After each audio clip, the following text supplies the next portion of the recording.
Great.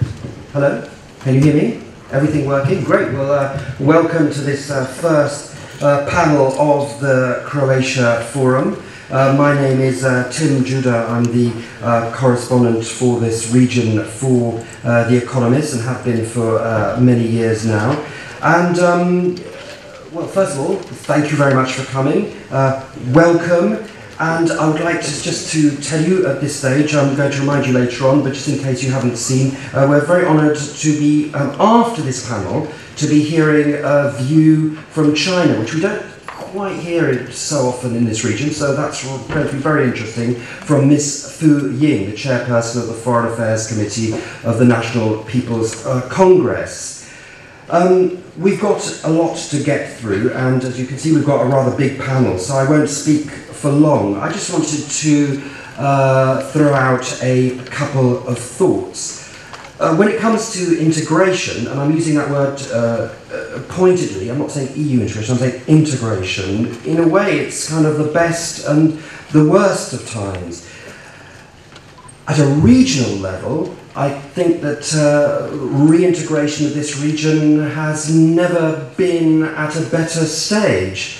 I really, having been here during some of the worst times in Dubrovnik's history, during the siege, I cannot tell you how much pleasure it gives me to see, for example, Mr. Dacic strolling happily into the city last night, just like everybody else. I mean, that is a huge achievement of the restoration of the proper friendly ties that there should be here. But we have to look at the bigger picture, and the climate in Europe when it comes to integration is perhaps not as friendly as it should be, especially with the rise of what, as journalists, if it had been in the Balkans, we would have called nationalist parties, but for some reason we don't like to call them nationalist parties when it comes to writing about them when we were talking about Britain or France, but that's what they are, not just populist parties, but the rise of nationalist and extreme nationalist parties, which are quite hostile to enlargement. And so that's what I mean about a period of difficult times coming up for what I agree with Mrs. Pusic when she says, we were chatting yesterday, and she says, but in this region, it's not about enlargement. It's about consolidation of European territory, of a territory of countries that are surrounded by the EU. And that is right, and that is what we should all work for, and that's what I think that most people, everybody in this room, I suspect, believes in. But it's a difficult climate, and it's a difficult climate not only because of the rise of the nationalist and populist parties, but also because of serious problems within the region. I don't need to go through them all. Everybody knows the problems of Macedonia and its neighbours, the problems of Bosnia, and the general economic climate which is impeding a faster development. That's really what I wanted to say. Good times and bad times, but now I'm going to hand it over to the panels. There has been a slight change in the order, so if some of my panelists are don't know about it, don't be alarmed. We're going to start with Igor Luksic, the Foreign Minister of Montenegro. We're going to talk a little bit, I hope you're going to talk a little bit, and to keep it brief, about the challenges of Montenegro, but the individual challenges of each country. But I'm happy to say that you're in the lead. I don't mean only in terms of the panel, but in terms of EU integration, of course. You've been negotiating, you're speeding ahead. So over to you, Igor. What's the view from Podgorica? Well, thank you, Tim. Oh, I'm sorry. I'm terribly sorry. I've made a terrible and awful faux pas. I'm terribly sorry. I'm afraid I have forgotten our host. I'm terribly sorry. Of course, Mrs. Pusic, over to you first as the hostess of this whole thing, and I grovel in apology. So please. Thank you very much. This is completely understandable since I said I was not going to really speak. Since it's a great privilege to have all of you here and to have such distinguished panels as we do. And this is a great chance to talk to the colleagues and really learn. And therefore, I don't want to use up much time. just wanted to say that behind this, the title of this panel, is our understanding and experience that although we all have the same goal, the European institutions learn as they go along, and so do the countries. And each accession process, although it's aiming at the same objective, has been a little different. And we thought that maybe it would be interesting to compare that. And that's the rationale behind this panel. I hope we all enjoy this. And I'm really very keen to hear my colleagues. Thank you. Great. Okay, well, Mr. Luksic, over to you, the view from Podgorica, please. Thank you. Thank you, team. Good morning to you all. First of all, let me say that I'm thankful for the possibility to take part in this panel, which I believe is very important, titled State of the Play of the Enlargement Process in the Western Balkans, and how countries from the Western Balkans should adapt practices to reflect the up-to-date experience insofar experience of the enlargement process. And obviously, Montenegro is quite deep in the negotiating process. It was 2 years ago, and we marked that just a couple of days ago. It's 2 years now already that we opened accession talks, and it was really an important milestone. I believe important milestone for Montenegro, obviously, but I think incredibly important milestone for the region, because after Croatia joined last year, we were faced with the fact that it will take some time until new member states will arrive from this part of the world, from this part of Europe into the European Union. And therefore, I think responsibility for the process runs pretty high, especially for us, because, again, we're quite deep into substantive talks, but also for other countries, responsibility of other countries in the Western Balkans to make it happen, to make sure that huge and important transformative power of the integration process really reaches our countries and helps us not only change some of the practices, introduce new legislation and so on, but really act according to what the best practices in the European Union are. And therefore, we are quite happy to see that there's already 12 negotiating chapters being dealt with out of 35. There's more to come through the end of this year, because there is several chapters will also start negotiating in hopefully October and December. There are no opening benchmarks. It seems that process could move in a decent pace. But at the same time, what we very much appreciate, we've never closed our eyes on, is the fact that the new approach to the accession talks means that fundamentals first, which means that chapters that deal with the rule of law, independence of judiciary, human rights, and so on, should be tackled from the very beginning.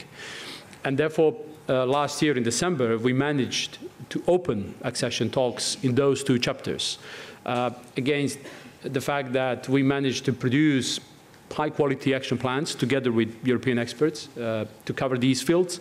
And now we're in the process of meeting item by item from those chapters. There's obviously a lot of work ahead of us, because in a year and a half time, roughly, we'll measure the pace of reforms, we'll measure the track record. There is roughly 80 intermediary benchmarks we need to meet in order to be able to say, well, yeah, we've progressed a lot, and let's start closing some of the chapters in order to be able to close accession talks sometime later this decade. So obviously, and it's done. Obviously, the summary message is that the more we do and the better we do it means also benefits for other countries in the region. And that's why we need to see the integration process as a continuing one that deals not only with countries are measured, obviously, by individual merits, but means a lot for other countries in the region as well. Just before we carry on, just one really very quick question. Does it feel like there's a lot more to do than Croatia had to do? And does that feel unfair if there is more to do? Well, based on... yeah. Based on... Definition of a leading question. Yes. Well, we very much appreciate to be able to learn from the Croatian experience. And that's why knowledge matters if it is accumulated and distributed. Therefore, I think the more we learn from Croatian example and the more know-how we transfer, it's also going to be easier not only for us, but also for Serbia, for Albania later on, Macedonia, other countries that should follow. Okay, thank you very much. We're now going to turn to Miroslav Lajčák, Deputy Prime Minister and Foreign and European Affairs Minister for Slovakia, and one of the clutch, I should say, small clutch, including Mr. Bildt in the front row, of people, foreign ministers who really know this region well. Of course, you... High Representative in Bosnia-Herzegovina, helped oversee the referendum on independence for Montenegro, among other jobs in the Balkans. So how does it look from your point of view, knowing this region well, but also knowing what your colleagues are saying and thinking in the councils of Europe? Well, thank you, and I think it's a good way to start our discussion about the enlargement process here in the Balkans by comparing what is the same and what's different with regard to the process a couple of years back in my part of the world, in Central Europe. And there are similarities, there are differences.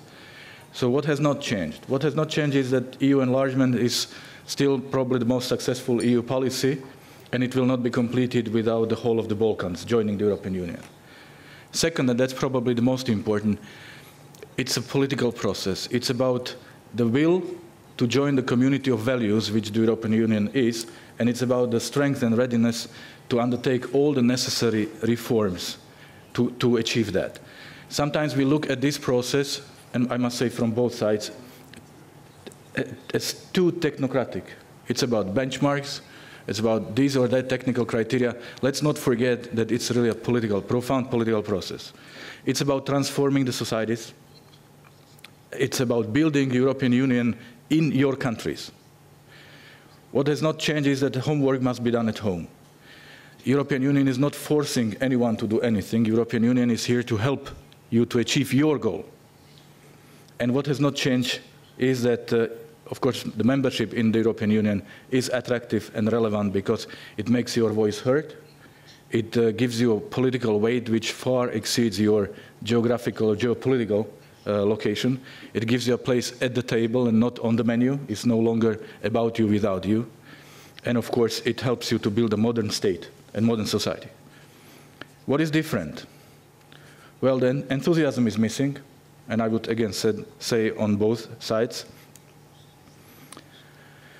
In our case, in the case of Central European countries, the EU membership was the uncontested top priority of all the priorities. And everything we did, every step we made, every decision we took was measured by meeting or by achieving this top priority.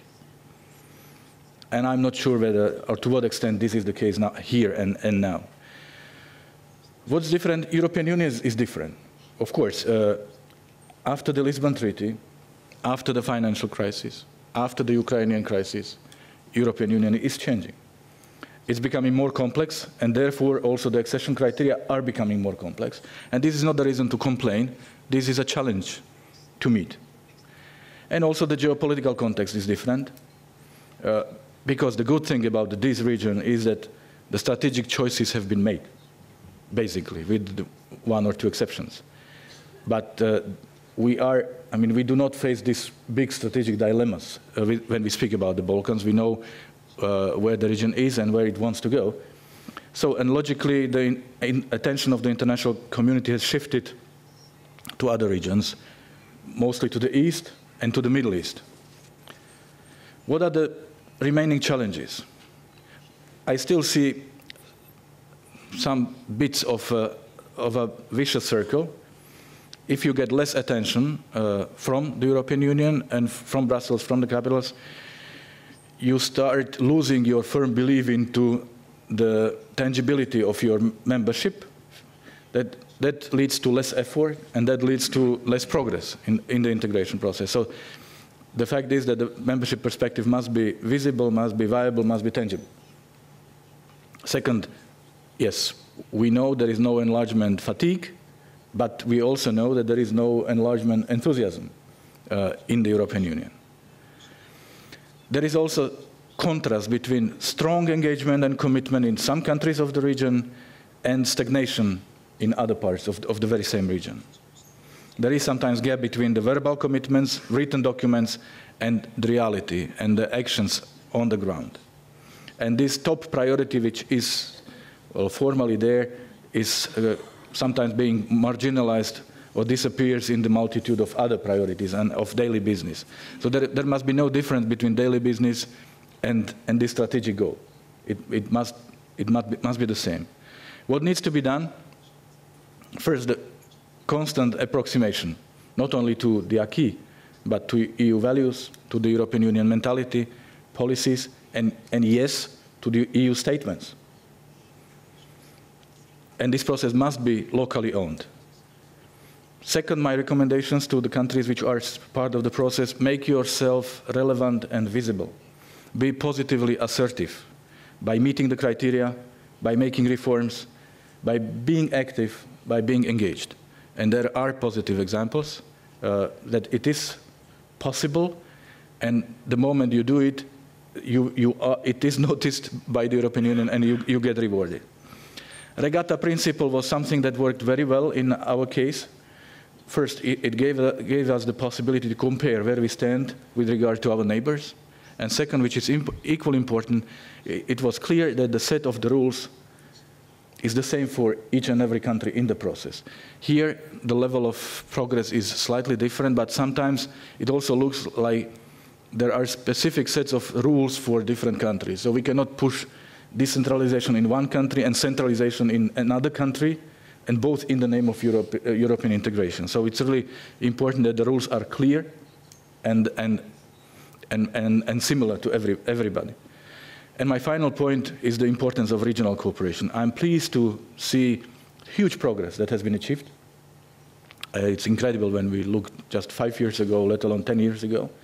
But I would like to encourage all these countries in the region of the Western Balkans to engage even more in regional cooperation, because the best way to prove that you fit into the European family is to demonstrate that you are able to communicate and cooperate with your immediate neighbors. Thank you very much. But just tell me, when you're with your colleagues in Brussels or meeting elsewhere, is it hard to keep the Balkans on the agenda, or do people go, well, I don't want to talk about that? It's like Ukraine or the Middle East, or like, and you go, no, but this is important. Can you do it? It's not hard to keep on the agenda. The good thing is that there is this understanding that the region is in a positive trajectory. Yes. And of course, there are so many hot spots that steal our attention now and then. But we must not forget that we have to keep the governments and the populations, the citizens of the countries of the Western Balkans, positively motivated. That means we do need to pay adequate attention to this process. They have to believe that what they are doing makes sense and is within reach, as I said, tangible. That's extremely important. Perfect. Thank you very much. Okay, well, over to you, Mr. Dačić, former Prime Minister, now first Deputy Prime Minister, and of course Minister of Foreign Affairs of Serbia. How does it look from Belgrade?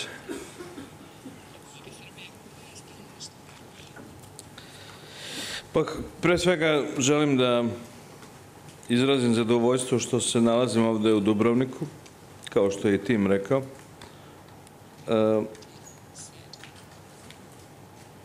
evropske integracije država koje se sada nalaze u različitim fazama približavanja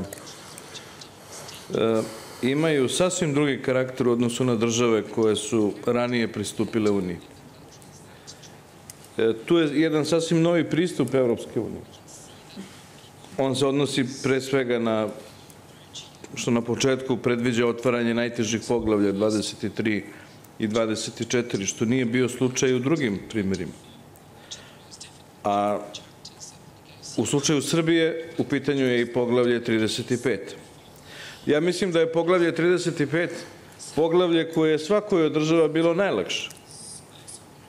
To su bila takozvana tekuća pitanja, odnosno ostala pitanja, ili kako se kod nas to govorilo, razno. Kod nas je to suštinsko pitanje, a to je pitanje Kosova i normalizacija odnosa sa Prištinom. Također, naša realnost, to znači da svako od ovih poglavlja, 23, 24 i 35, može biti veto poglavlje, odnosno nema nastavka procesa integracija ako se proceni da nema napretka u ta tri poglavlja. Naša realnost je i da je opšti kontekst evropske integracije, kao što je Miroslav rekao, drugačiji, jer pored spremnosti država kandidata za članstvo, u igru se sve više uvode i kategorije kao što je zamor od proširenja ili sposobnost apsorpcije. To sve treba da imamo u vidu kada govorimo o evropskim integracijama, odnosno evropskoj integraciji Zapadnog Balkana. Ja mislim da poglavlja 23 i 24 treba što ranije otvoriti. Iz iskustva drugih država znamo koliko je teško suočavati se sa zaostacima u pregovorima o važnim oblastima, kada ti pregovori uđu u završnu fazu. I zato mislimo da je upravo najtežim poglavljima treba da se posveti i najveća pažnja. Međutim, pored svih specifičnosti zajedničke teme su one koje obuhvataju harmonizaciju propisa i zakona, što je omogućilo da se međusobno pomažemo i podstičemo nastavak evropskih integracija. U tom smislu iskustva zemalja koje su brže napredovale bile su svakako korisna za nas. Zanimljivo je da većina zemalja sa kojima smo pričali su nam govorile da razmenimo iskustvo, da ne ponavljate naše greške. Na kraju, sigurno da je korist za sve učesnike procesa sigurno nemerljiva, imajući u vidu i civilizacijski aspekt i izgradnju demokratije i posticanje privrednog rasta i naravno stvaranje jednog sigurnosnog sistema boljeg za sve. Očito je da se proces evropske integracije u našem regionu odvija u pozitivnom smeru i zato mislim da je i pozitivan primer poslednji dodeljivanje statusa kandidata Albaniji, što mi pozdravljamo. Uprkos različitim stavovima u samoj Evropskoj uniji oko tempa kojim treba da se odvijaju evropske integracije, mišljenja smo da bi svaki duži zastoj u procesu evropske integracije poslao jednu veoma lošu poruku javnosti naših država, da bi bio kontraproduktivan kad je reč o podršci javnosti. I moram da napomenem i to da je evropska perspektiva bila i ključni faktor koji je omogućio i uspeh dijaloga Beograda i Prištine. Jer na ovom primjeru se pokazuje i taj međunarodni značaj Evropske unije kao faktora koji je u stanju da rešava krize, koji je time suštinski doprinosi stabilnosti i bezbednosti. Također i u slučajevima elementarnih nepogoda i humanitarnih i katastrofa, vanrednih situacija, pokazalo se da je solidarnost i povezanost sa Evropskom unijom značajan faktor u obezbeđivanju podrške obnovi i svake vrste pomoći. I to se manifestovalo i u samom regionu, gde je ta katastrofa na kratko ujedinila sve zemlje u regionu. Mi imamo sada sledeće nedelje, 16. u Briselu, donatorsku konferenciju za Srbiju i Bosnu i Hercegovinu zajedničku. I na kraju moramo reći da mi sigurno da svi mi zajedno idemo ka Europskoj uniji, ali smo svi svesni da svako će napredovati prema učinku, prema ostvarenim reformama i da ne očekujemo da bi olakšice u tom procesu. Smatramo da bi bilo kontraproduktivno insistiranje na veštačkom ujednačavanju tempa i naravno očekujemo da se međusobno podržavamo i da ćemo očuvati i jačati trend solidarnog pristupa na putu evropskih integracija. Ali ono što je ti malo prepostavio pitanje Igoru, da li je Hrvatska ili ne znam neko drugi lakše prošao pregovore. Ja moram reći da bi, imajući u vidu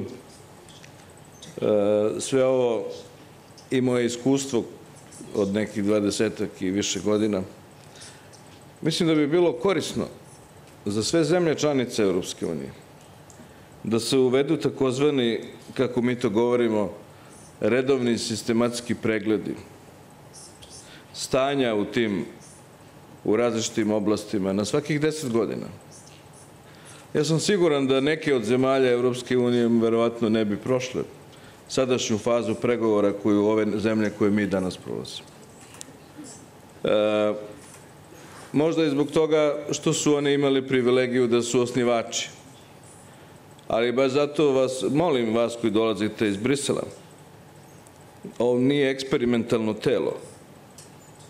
Ono što postoji kod vas, može da postoji i kod nas. Imali smo brojne primere različitih predloga koji ne postoje apsolutno u zemljama odakle dolaze. I to samo komplikuje situacije. A inače, naravno, svako od nas mora da se pridržava onih pravila i moram da kažem da mi je drago mi je da naše kolege, naročito sa tog takozvanog zapadnog Balkana, kako ga sad zovemo, ja sam ministar spoljnih poslova 2 meseca i 10 dana. Ja mislim da sam neke od vas ovde vidio jedno 7-8 puta za tih 70 dana. I da se više srećemo mi međusobno nego možda sa ostalim članovima naših vlada, što je relativno dobro. Great. Okay. Well, thank you very much indeed. There's been just a slight reordering of the panel, and we're now going to turn to Federica Mogherini, the Minister of Foreign Affairs of Italy.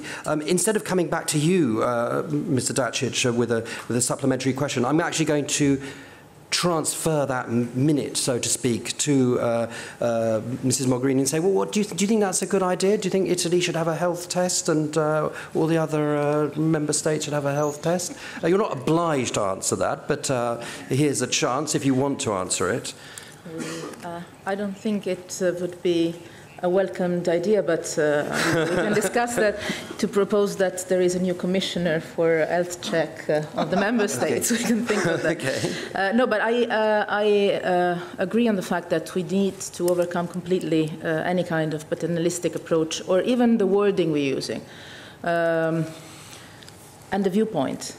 If you think of an integration process as something, if you think of a center that is Brussels, that is enlarging, is completely different mental approach. Then the practice is more or less the same, but the words we're using are important.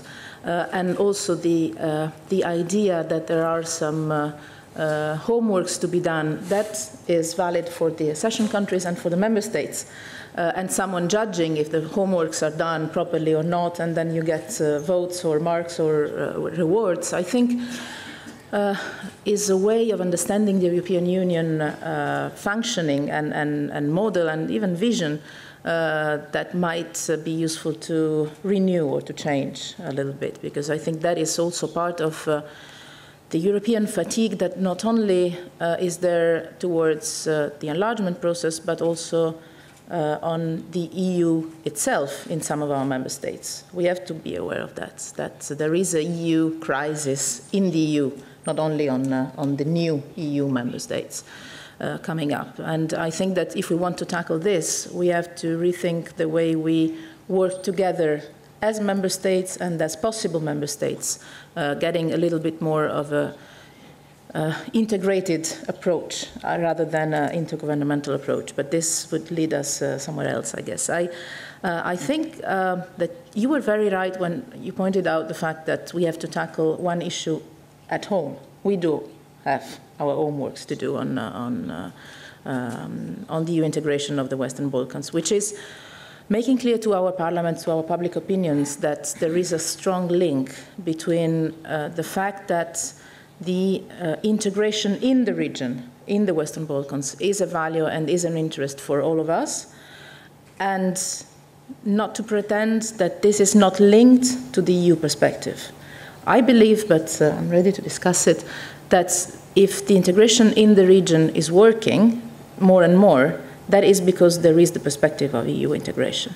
And we cannot think, and our public opinions cannot think, that peace, stability, good inter-regional cooperation would be there forever if we slow down or if we weaken the perspective of the European integration of the region. And so I think we have an interest in making it work smoothly and timely, which means that we need to make the process credible on all sides, I would say, on the Western Balkan sides, but mainly on the European Union side. And this, to me, means to work on two levels. The one of concrete steps, and I really hope that during the 6 months of the Italian presidency, we can have some very concrete steps for each and every of the country. I leave it for Stefan in the end, but we already agreed, as we had the meeting of the Commission in Rome last week, exactly 1 week ago, to sit down and see how Italy's presidency can support this process in this coming 6 months.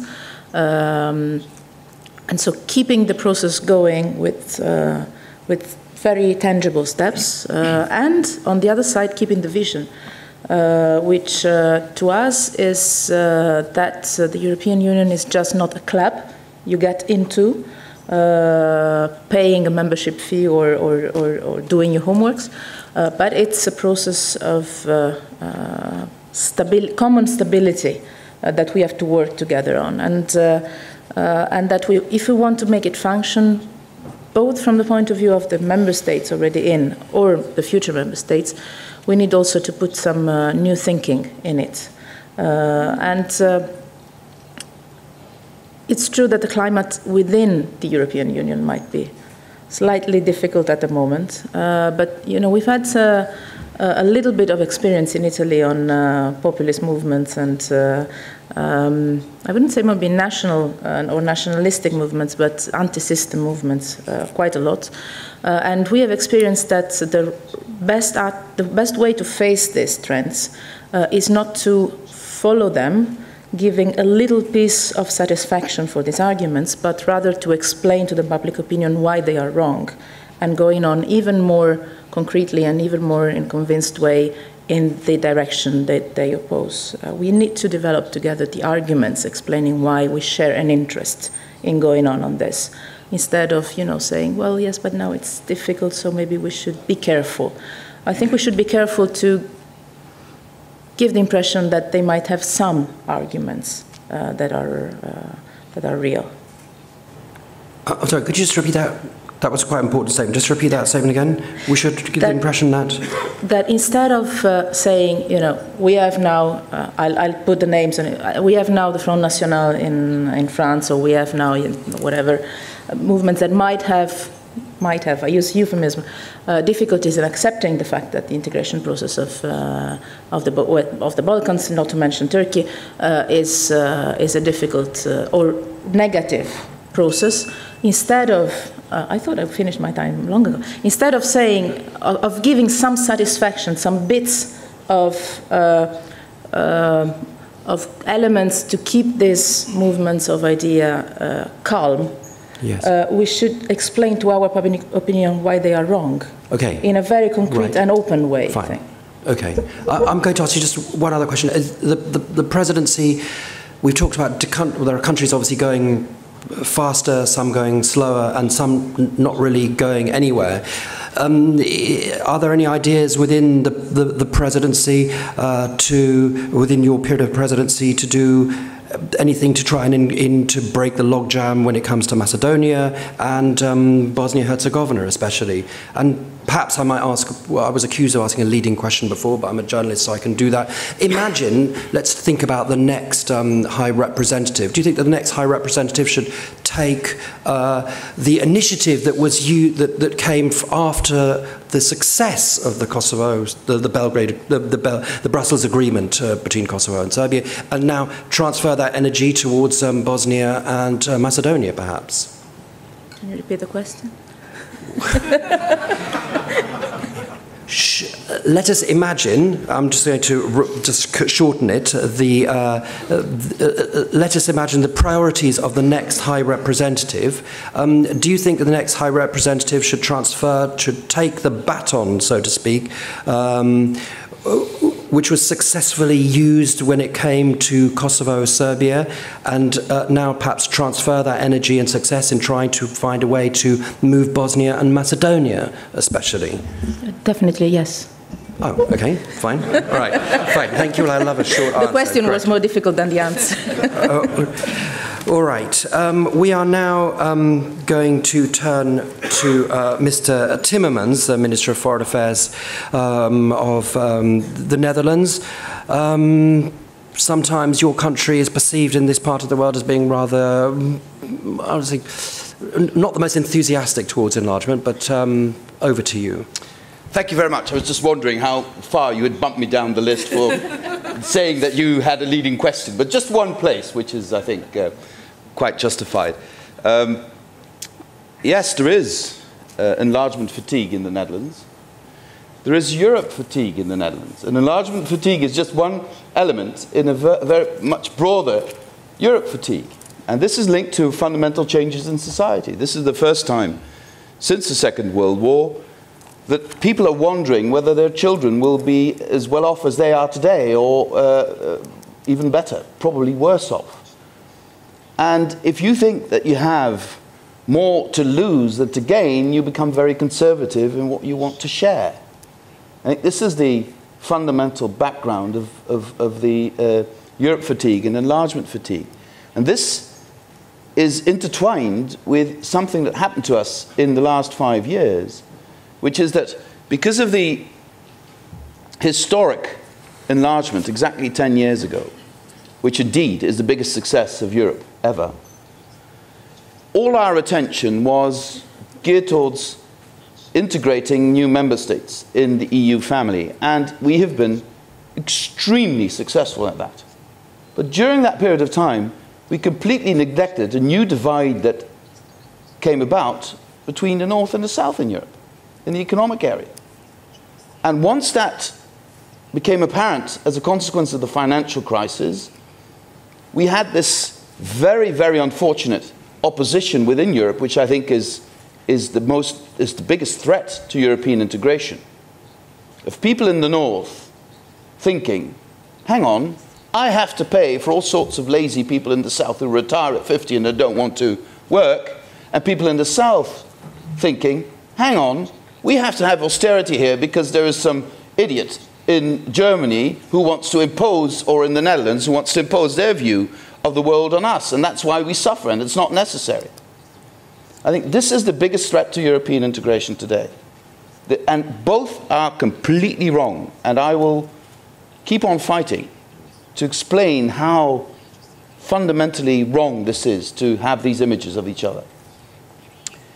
And I want to use that image because the problem in many old member states, or in old Europe, as some old American politician used to say, is that if we are not, I tried to explain it in a German newspaper today, in the Süddeutsche, if people cannot be made aware of what's in it for them, sooner or later they will say no. And my fear is that at some stage in one of our member states, an enlargement treaty will be voted down in Parliament. Because these are, you say you have to get a majority in your country to enlarge, but we all have to get a majority in our parliaments to get the treaty through Parliament. So it's all very nice to say, you know, you should show leadership and not listen to the population because they're wrong. If I don't get a majority in Parliament, I could be right, but I will be defeated and there will be no treaty. Now, if I turn to this part of the world, I've been part of the, I started as a student, enlargement. The first enlargement I have personal memories of is of Spain and Portugal, so that's how old I am. And every country, with the possible exception of Sweden, I say looking at Carl, during those years always said double standards. So if any new member state or negotiating state starts with double standards, my intuitive reaction is, yeah, heard that before. So I don't really take that point. But what we have seen is that in 10 years' time, in 10 years' time, the Union has gone from 15 to 28 members. And we should understand what this means for the Union as a whole. This is a huge thing. And I would agree with Schäuble when he says, wir müssen das verkraften. We have to digest this. And there is no other solution, let me be crystal clear on this, for this part of the world other than integrating completely into the European Union. That is my strong belief. In this part of the world, progress will be possible only if we make borders irrelevant. The biggest success of European integration and the core element of European integration is making borders irrelevant. And I don't see any solution for a country like Bosnia and Herzegovina without making its borders irrelevant. And that's why I will continue to fight for enlargement. But please don't forget, we need to find enough support in all member states for enlargement to be a success. It will be a tremendous defeat for Europe as a whole if even one treaty in one member state gets voted down in Parliament. And it is our common obligation to make sure that we get all member states on board. It can be done, certainly for this part of the world. It's going to be more difficult for other parts of Europe, but in this part of Europe, I am sure, step by step, we will integrate one after the other of those member states, of those candidate states who want to be members of the EU. Thank you. Thank you very much. That leads me to the question, when these countries do join, will they be joining under the same terms as, for example, Croatia did? I'm thinking specifically of freedom of movement, benefits, and all the problems that you're well aware of in the Netherlands and people talk about endlessly in Britain.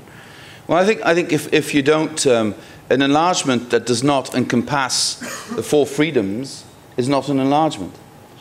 So there's no doubt in my mind that if you have an enlargement, you know, there needs to be free circulation of people, goods, services, and capital. Without that, there's not going to be an integration. I know that in the UK, you know, one of the big paradoxes of British politics is that they're the biggest champions of enlargement, and then now they're the biggest champions of wanting to avoid the consequences of enlargement. Now, I don't know how you can explain that. I can't. Good luck to Cameron. But, you know, so I believe that if we have an honest assessment of enlargement, you have to say to your people, enlargement means being part of a family, including free movement. Having said that, I think that on a national level, we all would benefit from national social systems that would allow for people to build up rights and not get rights straight away. Because what is eating away at support for enlargement is that in some of our member states, in the Netherlands and Germany, some social benefits can be gotten immediately once you're there. Okay. And the famous example of child benefits in Germany, the abuse of child benefits in Germany is one of the most serious factors leading to support for Alternative für Deutschland and other parties who are against enlargement. So I think we need to do something in the social systems of our member states so that people can build up rights and not get rights straight away, and then you get the risk that people, you know, just to get those rights come to other member states. Perfect. Thank you very much, and thanks for that very clear answer. Okay, we're now turning to Vitas Leskevicius, Deputy Minister of Foreign Affairs from Lithuania. How does it look from your point of view? Thanks. And given the time constraint, I'll be very short, just bouncing around a couple of remarks from our own experiences. But let me start off by simply making a, well, I gather it would be a snappy remark towards my Dutch colleague. It was but at the Dutch Institute of Royal Institute of International Relations at Klingendal that I was taught to be fighting for Europe, for enlarging Europe, and for getting Europe stronger and getting European Parliament stronger. Well, without these lessons, I would have stayed with my usual NATO path. But on the other side, that was very smart investment on the Dutch side, I gather. Now, I'm very proud to be back in Croatia after 1 year since we were celebrating your country's accession to the EU. If I were to lay some pieces of advices or suggestions to Western Balkan countries, I cannot but share some experiences that we gathered during our accession spell. First, it's not a beauty contest where you have to defeat your competitors. Quite on the other way around. Be proud of your neighbors' achievements, trying to learn from them. We started to be successful on our European path once we came to realize that very simple wisdom. Cooperate and complement each other achievements, capitalizing on them. And I have to admit that we've been overly jealous to our friends, colleagues, and neighbors, Estonians, when they got the invitation to start accession talks back in 1997, and we did not. Scratching our heads, looking for every evil external forces, trying to make hurdles on our path instead of concentrating on ourselves and looking into what we did wrong and didn't sufficiently or didn't effectively enough. Once we overcame this feeling, we started to do our homework even more vigorously and meticulously. Then we started to be successful on our path again. Same holds true here in the Balkan countries. Then, getting your planning procedures along the structures to implement them right. And we think we can offer some advices here too. May I use this opportunity just to refer to some training projects that we've been conducting in Croatia on this issue quite successfully already. Thirdly, getting your public and strategic communications right. That's a very, very critical point that cannot be overlooked and underestimated. Meaning, do not underestimate your public voices, noises, support or disapproval. Because at the end, it would be but your society, your public, who will make or break your European path and your European future. Then, in the light of extraordinary situations, and here I want to refer to the floods that dramatically affected the region, Of course, we stand united for the countries that have proved commitment to the European values and that consistently proceeded towards the EU. And the upcoming donors conference, as already been mentioned by previous speakers in Brussels, is a clear proof of that solidarity. However, solidarity means that we make decisions together and act together on them. Regrettably, more decisions are being made today than implemented, and here let me highlight the need for a clear political will. Without it, there will be neither solidarity nor the desired result. And say people of my country, Lithuania, know very well that the EU isn't a given thing. One has to work and fight for it. And it takes dedication to stand up for the European values as a lifetime vision and as everyday reality. 23 years ago, it was the expression of the will demonstrated by the Lithuanian people and their leaders.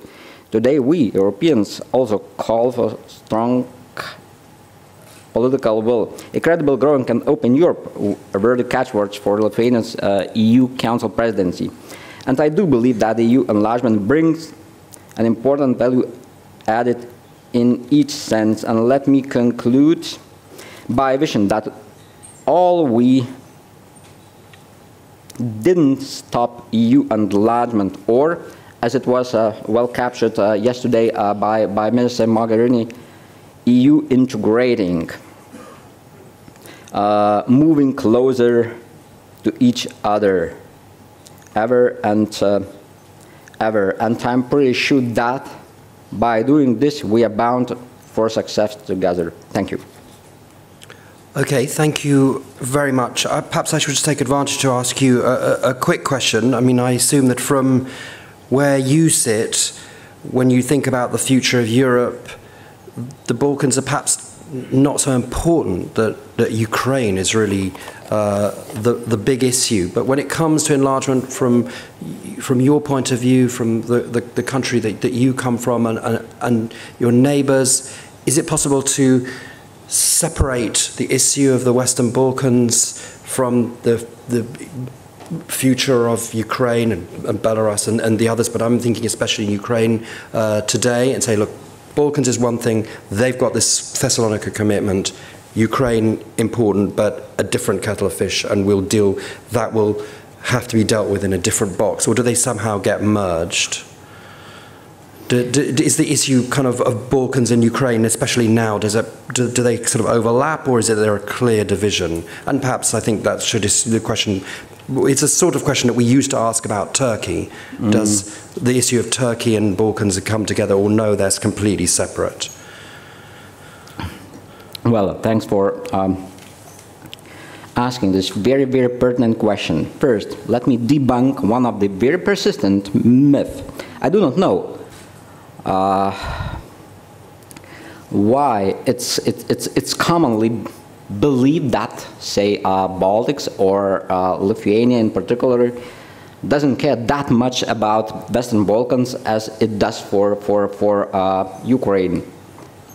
Let me state this: we do care for enlargement from whatever angle. We do care for Eastern neighborhood and Southern neighborhood alike. But is Ukraine and Western Balkans a different, well, boiling in the different kettles? Well, in a way, yes. In a way, no.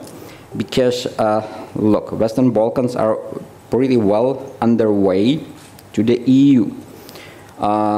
With Serbia and Montenegro already negotiating, Macedonia and Albania being candidate states, and Bosnia-Herzegovina and Kosovo being potential candidates.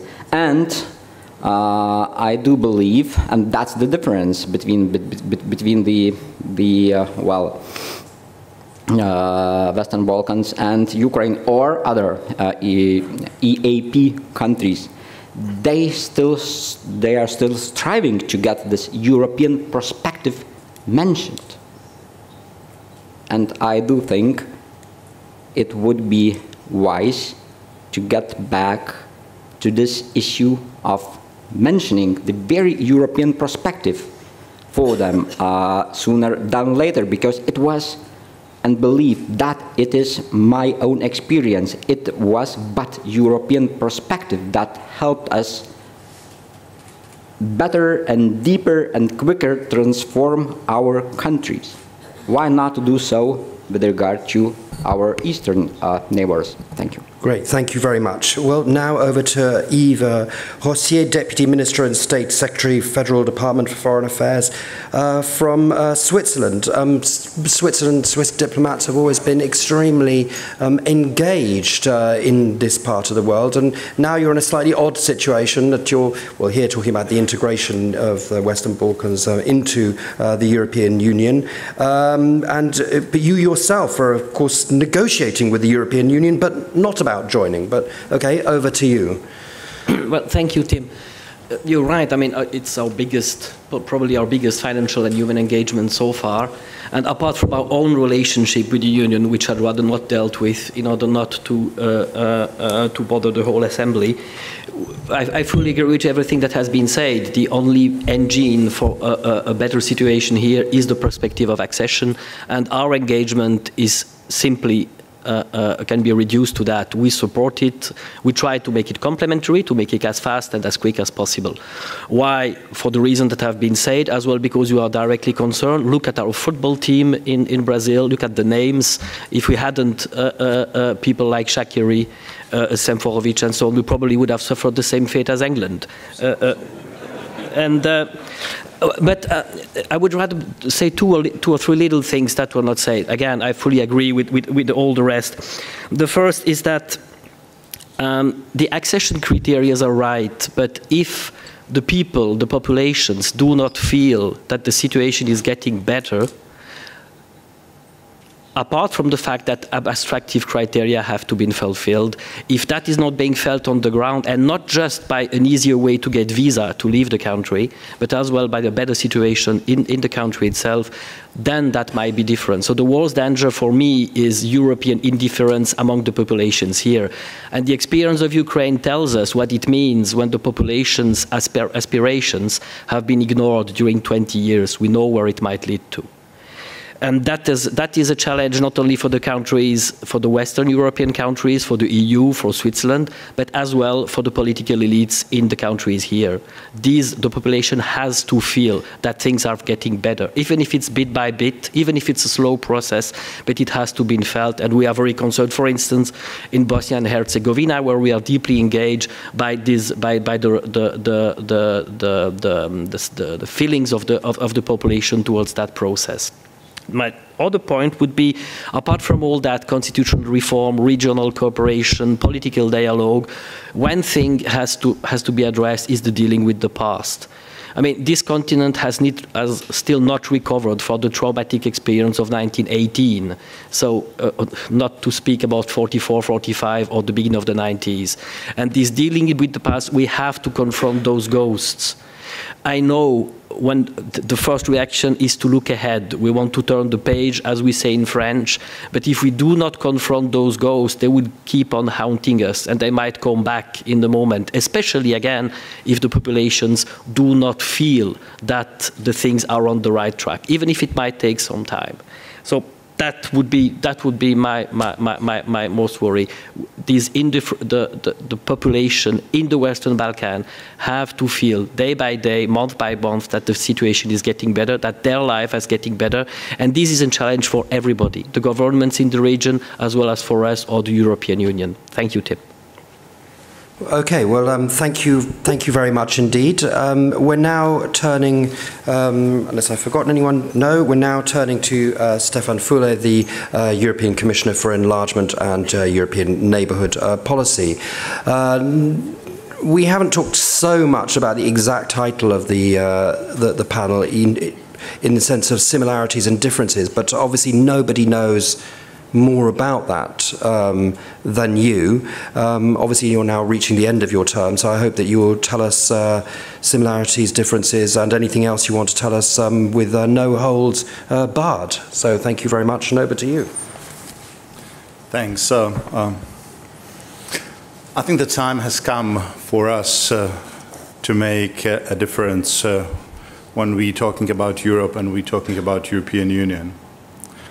And I think the time has come for us to think seriously whether our policy, despite overall intention, indeed contribute to uniting the whole continent and not actually bring the division of the continent. With this, let me address 4 issues which I consider important. Let me start with bigger picture. There are new rules of the games, and they are being defined east in the east directions of us. They are being defined on the territory of Ukraine, but with the clear consequences on all of us. It's not only about the new rules of the games, which might resemble to some that there are actually no rules anymore, but it is also about the new integration projects in making in a part of Europe. Then there is a second element of this bigger picture. I said that before, I have difficulties to embrace the concept of enlargement fatigue. But I know what it means when even the candidate for the President of the European Commission is talking about the pause of enlargement in a strange ambiguity. Something is not right. Now, it's interesting. We have been facing one of the biggest economic and financial crises. We tried to find a cure, we're getting out of it. Consequently, because there is always sort of a certain delay, we have been facing the job losses, unemployment, the social impact of this crisis. We have been trying to find a cure to this. And now we're facing the political fallout, including on enlargement. But please do not accept it. As we have not accepted those 2 previous things, let's not accept that there should be a pause and, you know, that the time is going to fix it. No, it is not. The rules of the games have changed. And I think there is a time for us coming back to the values, and it is a time for us to embrace the region of the Western Balkans more closely. The second point is the credibility. The credibility of the enlargement is one of the ways how to make your point that enlargement is not a part of the problem, but has always been a part of the solution. And we have tried to bring a new and positive story about the enlargement. Some are saying you made it more complex, more difficult, you have changed the rules of the games. No. We made it more sustainable. And we already turned it into a political process, because on one side we gave the member states many more opportunities, not only keep finger on enlargement, but actually to steer it and if necessarily adjust it, including stopping it. And what we have given the candidate countries, or we have given them the concept of the track record. Is it an easy one? Absolutely not. We spent some time with our friends in Montenegro, because they are the first one, to undergoing through this experience, in finding a way how this track record would be reflected on improving the situation on the ground, and not in the future at the time when they join the European Union, but today and tomorrow. That's why we have brought these three pillars, the fundamental first, chapters 23, 24. That's why last year we have brought this economic governance, the competitiveness, the job creations and growth. And this year there's going to be a third and final pillar. And it is about strengthening democratic institutions and administrative capacities in our candidate countries. By the way, do I believe that it should be a two-way street, that it's not only that the development within the European Union has its implication in enlargement, but do I believe that also what's going on in enlargement and the way we proceed with enlargement has an impact on the EU? Yes, I do. And I sometimes have difficult questions to answer. I mean, how come there is this criteria on us, and how come some member states, do what they do? And I think that this Commission was fair enough trying to pay an attention to these issues and coming up with a number of ideas, which, by the way, are being requested by some of the member states because they see this, this issue coming. I will skip the part of engagement and need for it, and I'll come to my final point, the point number 4. Again, the bigger picture. We could have an argument whether enlargement is the most successful policy of the European Union, but we could hardly have an argument that enlargement is the most successful and most powerful transformation mechanism this union has. And we better use it. If we are serious about transforming our continent, we better use this continent. But how use this instrument? But how to tackle this divide France was talking about? You know what? I believe we need to change also the European Union, because I have a feeling, stronger and stronger feeling, that what we are saying, this is a consolidation of the European Union, the candidate countries have to weigh. What it means actually is acceleration of integration processes within the European Union, particularly within the Eurozone. Do you really believe that the candidate countries and aspirant countries will be able to catch up later on? Absolutely not. It is already more and more demanding. And unless we embrace the concept that you need to have the candidate countries at a certain stage to prepare from within rather than from outside, we will fail. We need to have the reflections not only on the enlargement, but on the European Union and the way we do the business. Thank you. That's, I mean, extremely interesting. But tell me how, I agree with you, but how are we supposed to convince citizens of the EU that this is the right policy? How do we do that? About the continuing enlargement, or about changing the European Union? Continuing enlargement, and that there shouldn't be a pause, that everything has got to go on and continue, and that these countries have got to be pulled in as soon as possible. How do we convince people in the rest of the Union? I think there are three ways we need to, three issues we can do. First of all, I think the politicians have to understand that this process is not on autopilot, but that they own it and they steer it.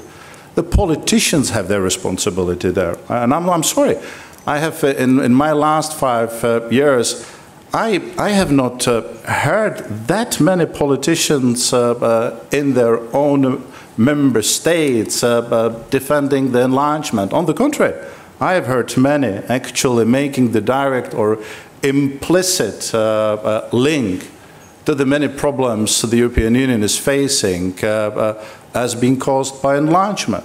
So this is the first point. So let's be sincere. A second one, we need to strengthen the credibility of the enlargement. We need to make sure that by the time the candidate country becomes the European Union, it does not bring with itself the number of the questions concerning the value added, but only the arguments that the European Union with that particular member state is going to be a stronger European Union. And this is a process. We have started this process, and that process needs to be continued. And there is a third issue. I hope very much that the new Commission, new representatives, the highest echelon, that they will not miss the opportunity and will make the whole of European Union and politicians to reflect on those last 5 years and the crisis we have undergone. And that we use the momentum and look at us, how we are organized, and come back to the concept of multi-orbital European Union, which provides the Eurozones with a more comfort to go deeper in integrations, and those who are ready for whatever reasons to occupy another orbit, and those like Turkey, and eventually, sometimes in the future, Ukraine, to occupy another orbit, and well-defined based on the values and the common market principles, making sure that the citizens of the countries in that core group would benefit from all those achievements and protection France has referred to as being the one that people really, really care. Okay. Thank you very much. Well, we are coming slowly to the end. I'm going to give the last word back to Mrs. Pusic. I'm sorry, we could carry this panel on for several hours, but unfortunately this is real life. But we will be going on to the next panels, which will be equally interesting. I would like to invite everybody to stay here, because we're going to stay on the panel, because as I said earlier, we're going to be addressed by Ms. Fu Ying now at 10:30, the chairperson of the Foreign Affairs Committee of the National People's Congress of the People's Republic of China, which will be very interesting, because we're not on so much in this region to hear what China has to say directly. So please stay when Ms. Fu Ying comes up, and now, Mrs. Pusic, over to you for the final word on this panel. Thank you very much, and thank you for moderating this panel, which is certainly not easy, because it's made up of people who you could listen to for a long time, because they have all long experience. And what I actually find fascinating today, because I've listened to them and talked to them over the years many times, I think we did hear today some, or at least explicitly spelled out, some new ideas combined with a diversity of experiences trying to achieve the same thing.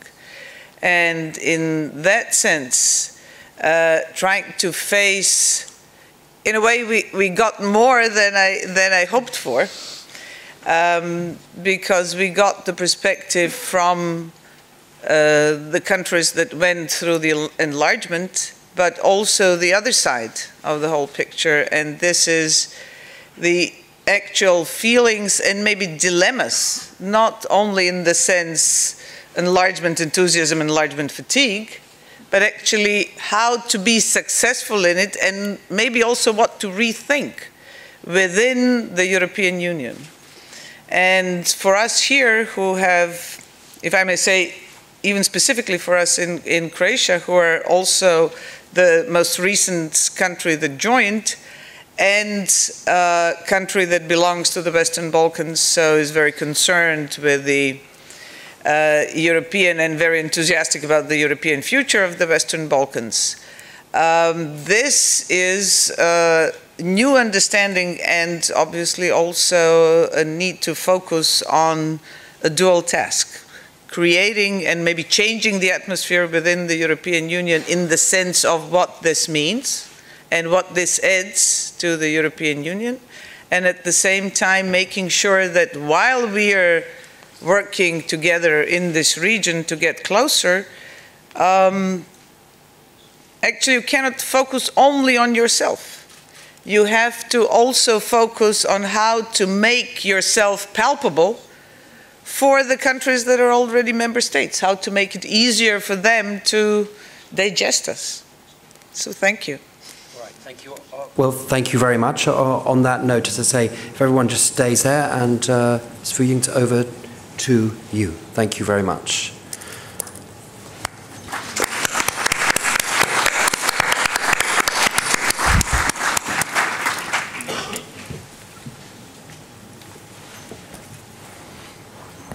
Thank you. Thank you very much, the panelists and the moderator. And thank you, Vesna. I'm very honored to be here to speak to this audience. This is a beautiful place. When I was ambassador in UK, I heard about this place from the words of Bernard Shaw, who said, "You want to see heaven on earth, you come to Dubrovnik." My colleagues and I, we came all the way to this beautiful city, not only to appreciate the beautiful scenic sea and beaches, but also to seek understanding and cooperation. I first of all want to congratulate Croatia on its first year anniversary of being an EU member. We place hope on Croatia to help further promoting the relationship between China and the EU. China has all along supported EU's integration. It's very interesting to listen to the debate about the enlargement of EU. And it's not, I think it's not easy for me to make a comment. Actually, I need to be careful making any comments. But generally speaking, on the part of China, we have no problem seeing EU growing bigger, as long as it's done in a comfortable manner and beneficial to all involved. China have just issued the second policy paper on EU, specifying the steps to implement the China-EU 2020 strategic agenda for cooperation. We've also initiated a 1+16 platform for the Central, Eastern, and Central Southern European countries, which we found have been falling behind in our relationship with EU. For example, the 16 countries together accounts for only 10% of China's trade and investment relationship with EU. So this platform is targetedly tailored, and the Bucharest Cooperation Guideline published last year covers 6 areas for cooperation. And we hope this will be not only fruitful, but also add vitality to our general relationship with EU. Now let me turn to China. According to a recent World Bank report based on PPP statistics, China will turn into the #1 world economy by the end of 2014. But this in China is widely disputed as being exaggerated and being overestimation. It is true that China has achieved historical transformation. 30 years ago, China's total GDP was only $60 billion. That is the GDP level of Dominican Republic at this stage. I remember those years, the supply was very short in China. Life was quite difficult. Food was rationed. Even until the 90s, the civil servants' families like mine find it's difficult to make the ends meet. I remember 1 week before receiving the monthly salary, I stopped going to the vegetable meat market. And my daughter once told my mother, I said, "Grandma, it's strange. There's always 1 week in a month we eat only potatoes." But now China's GDP has grown to 9.3 trillion US dollars, increased by 150 times, more than 150 times. Now it's more than half of that of the United States. And we are the #1 commodity traders in the world and have the largest foreign reserves. But does it make China a world power? A poll shows that in China, most people believe that we are still a developing country. What we have achieved is fairly basic, and there's a long way to go. Take, for example, we have achieved nationwide 9-year compulsory education. But most schools in the western part of China are seriously short of teachers, and their drinking water and the sanitation are under the normal standard. The urbanization drive in China is probably the largest the world has ever seen. To give you a sense of scale, the focus now is to accommodate 300 million people who are at the doorstep of urbanization, which is the size of the United States. They include 100 million people who have settled in the cities but not accorded the welfare of the urban citizens. 100 million citizens who live in substandard quarters in the cities. And another 100 million in the western part of China who are just leaving the countryside are trying to settle in the small and medium-sized cities nearby. And this is a grand scheme not without huge challenges, especially in terms of energy needs and in environmental concerns. But it will also unleash huge potential for continued growth in China and in the region and for the world as well. So in the long time to come, China will be concentrating on meeting the challenges at home and by resorting to greater reform to try to achieve the Chinese dream, a term used by the Chinese President Xi, meaning better life for the people and greater prosperity for the country. To achieve that, China needs a peaceful domestic and international environment, especially a stable neighborhood. The past 2 decades saw political stability and economic prosperity in Asia, in which China is an important actor. China constitutes more than half of Asia's economic growth and is the #1 trading partner for most countries in the region and is also investing more and more. China supports the ASEAN-led framework, which aimed at accommodating security interests of all parties instead of absolute security for one party at the cost of others. China itself has its own problems. It has inherited land and maritime territorial disputes due to its painful history of being weak and unable to protect its own interests. But for the sake of regional stability, we stand for peaceful negotiations and pending solutions. We agreed with the parties concerned to shelve some of the disputes and work for possible cooperation. And this wise policy, which is also in line with the international laws and UN spirit, helped to keeping order and peace in the region for the past 2 decades. However, tension started to rise in recent years, mainly from our point of view, because some individual countries try to push for their own interests at the expense of status quo, and some even raised new disputes. It's important that China respond to provocations swiftly and effectively, not only to protect our own interests, but also to prevent escalation and preserve peace. We will continue to take responsibility and to work with countries in ASEAN, for example, and with the United States and other countries to ensure that the general peace and stability of the region not to be compromised by any irresponsible behavior. In today's world, there is a mixed feeling about China's role in the world. On the one hand, there's growing expectation of China to do more. On the other hand, there's fear that China may compete for world power, for example, with the United States. If you ask the Chinese, you will find that most of them will say that they have little interest to see China to take over from US. So I think if China can provide public goods to the world, it would have to be in areas where China feels comfortable and where China is good at.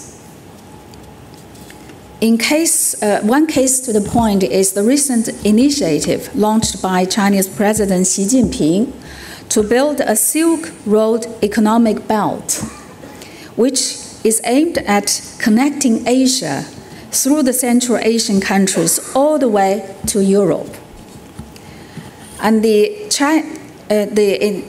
Asia Investment Bank China initiated, which is under discussion, will be launched soon, we hope, will offer financial support to this program. And a key word of this initiative is connectivity, not only for road and trade connectivity, but also for tourism, for telecommunism, for internet, even for currency. The program is not exclusive. It opens to all countries, and Croatia and many other countries in the region are right at the converging point of this Euro-Asia continental belt and are well situated to benefit from such a drive. Next year, China and Croatia are going to mark the 10th anniversary of our partnership for comprehensive cooperation. And our relationship has already grown from economic ties to wider sphere, including students' exchanges, cultural studies, and sharing of views and experiences on regional and international issues. And next year will be a time of not only celebration, but also designing the next step. And we hope Croatia will make the most of opportunities offered by the Silk Road program and 1+16 platform. And we also welcome other countries represented here to join hands with us to allow our growing cooperation to benefit more people. Thank you.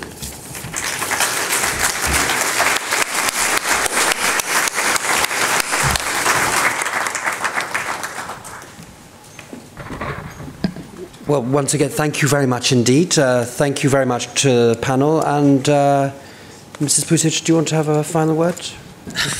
No? Thank you. Okay. I end up speaking more than I bargained for. But again, thank you, Tim. Thank you, panelists. Thank you, Madam Fu Ying. As I said, it has been extremely interesting to me, and I hope to you too. And see you after the coffee break. Great. Thank you very much indeed.